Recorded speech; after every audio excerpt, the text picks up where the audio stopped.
જય શ્રી કૃષ્ણ મિત્રો, નિત્ય સત્સંગમાં આપ સૌનું સ્વાગત છે। આજે આપણે સાંભળીશું અષાઢ સુદ તેરસથી લઈને અષાઢ વદ બીજ સુધી કરાતું વ્રત જયા પાર્વતી વ્રત વિધિ કથા મહાત્મય।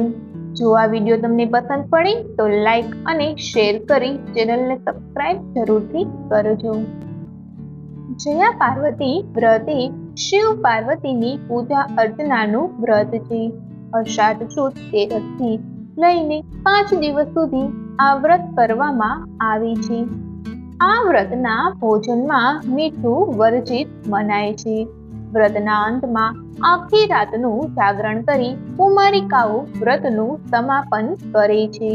આ વ્રત કુમારિકાઓ અને સૌભાગ્યવતી સ્ત્રીઓ ઓછામાં ઓછા 5 વર્ષ અને વધુમાં વધુ 20 વર્ષ સુધી કરે છે। આ વ્રતને ગણગૌર, મંગલા ગૌરી અને સૌભાગ્ય સુંદરી વ્રત પણ કહેવામાં આવે છે। પૌરાણિક માન્યતાઓ મુજબ આ વ્રતથી અખંડ સૌભાગ્યવતીનું વરદાન પ્રાપ્ત થાય છે તથા બાળકોના આરોગ્યની વૃદ્ધિ થાય છે અને નિસંતાન દંપતીઓને સંતાન પ્રાપ્ત થાય છે। આ વ્રત સૌ પ્રથમ માતા પાર્વતીએ શિવજીને પ્રાપ્ત કરવા માટે કર્યું હતું। ત્યારબાદ માતા સીતાએ માતા પાર્વતીજીની પૂજા કરી જય જય ગિરિરાજ કિશોરી પ્રાર્થનાથી મનગમતા વરની પ્રાપ્તિ માટે પ્રાર્થના કરી હતી અને માતા પાર્વતીએ પ્રસન્ન થઈ મનગમતા વરનું વરદાન આપ્યું હતું। હવે આપણે જયા પાર્વતી વ્રતની વિધિ સાંભળીએ। આ વ્રત અષાઢી સુદ તેરસથી લઈ અષાઢી વદ ત્રીજ સુધીનું છે। એટલે કે અષાઢી વદ બીજને દિવસે જાગરણ કરી અષાઢી વદ ત્રીજને દિવસે પારણા કરવામાં આવે છે। અષાઢ સુદ તેરસના દિવસે સ્નાન કરી સાફ વસ્ત્રો ધારણ કરવા, ત્યારબાદ સંકલ્પ માટે માતા પાર્વતીનું ધ્યાન ધરવું, શિવ પાર્વતીની મૂર્તિ અથવા ફોટો સ્થાપિત કરવો, ત્યારબાદ સૌ પ્રથમ ગણપતિજીની પૂજા કરવી, ત્યારબાદ માતા પાર્વતીને કુમકુમ, કસ્તુરી અને ફૂલ ચઢાવી શિવજીની પણ પૂજા કરવી અને આ પૂજામાં ઝવેરાની પૂજા પણ મહત્વની છે કેમ કે ઝવેરાને પણ માતાજીનું પ્રતીક માનવામાં આવે છે। ત્યારબાદ કોઈ પણ ઋતુનું ફળ અર્પણ કરવું અને પછી વિધિ વિધાનથી તદોપચાર પૂજન કરવું, માતા પાર્વતીનું ધ્યાન ધરી સ્તુતિ કરવી, ત્યારબાદ આરતી કરી બ્રાહ્મણને ભોજન કરાવવું અને ઈચ્છા અનુસાર દાન કરવું, ત્યારબાદ વાર્તા સાંભળવી, શિવજીનું સ્મરણ કરવું। આ વ્રતમાં એકટાણું કરવાનું હોય છે અને ભોજનમાં ગોળ અને મીઠાનો ત્યાગ કરવાનો હોય છે। અષાઢી વદ બીજની રાત્રે જાગરણમાં શિવ મહિમા ગાવો જોઈએ। આ વ્રતના પ્રભાવ વળી 7 જન્મનું વાંજ્યા મેળું ટળે છે અને મનગમતો વર પ્રાપ્ત થાય છે તથા સૌભાગ્યવતીના આશીર્વાદ મળે છે। આ વ્રત વટ સાવિત્રી સમાન છે।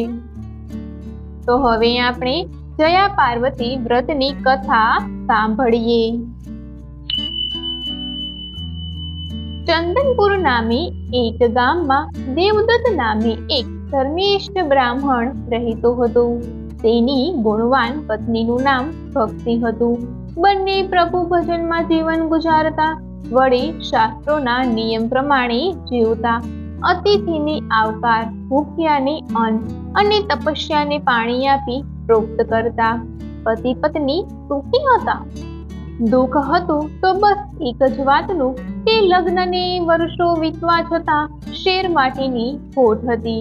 તેમના તમામ સુખ પર પાણી ફરી ગયું હતું। પોતાનું ખાલી ખોળું યાદ આવતા જ ભક્તિ આંસુ સારી લેતી।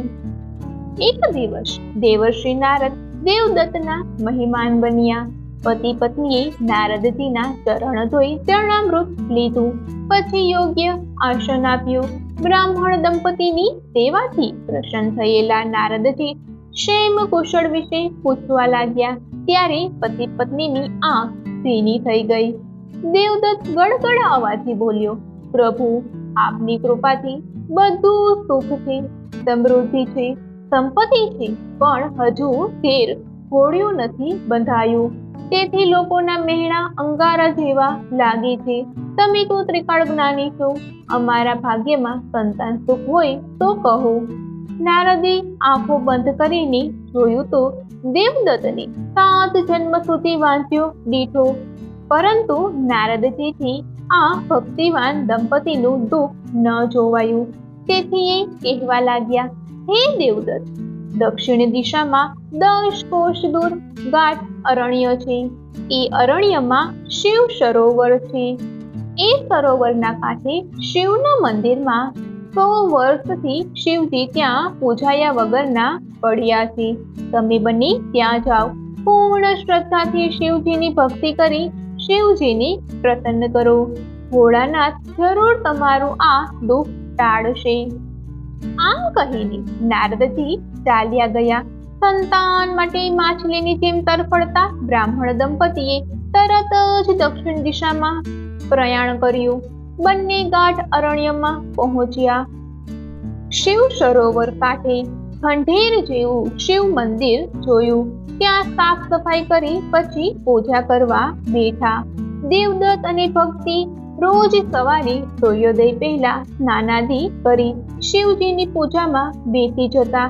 બપોર ફળાહાર કરતા અને રાત્રે ભૂખ્યા પેટે શિવના સતવન ગાતા. વર્ષો વીતી ગયા પણ ભોળાનાથ ન રીઝાયા. તેથી બ્રાહ્મણ દંપતીને શંકા થવા લાગી છે, નક્કી આપણી ભક્તિમાં કઈ ખામી છે, તેથી શિવજી રીઝ્યા નથી.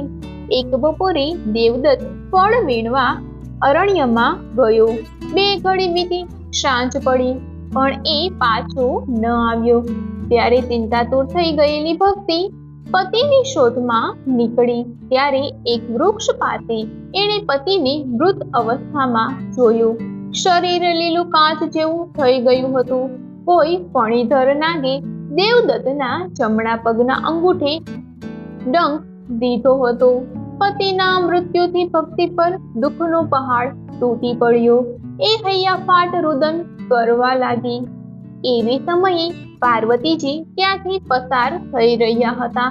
ગાઢ અરણ્યમાં એક સ્ત્રીને વૃક્ષોને પણ રડાવે એવું કલ્પાત કરતે જોઈ ઊભા રહી ગયા. પૂછીને વિગતે વાત જાણી પછી ભક્તિને આશ્વાસન આપતા બોલ્યા, દીકરી, તારું દુઃખ સાચે જ અસહ્ય છે. હું આ ક્ષણે જ તારા પતિને સજીવન કરું છું. આમ કહીને જગતજનની પાર્વતીએ દેવદત્તના શબ પર પાણી છાંટ્યું. તરત જ દેવદત્ત ઊંઘમાંથી ઉઠ્યો હોય એમ આળસ મરડીને બેઠો થયો.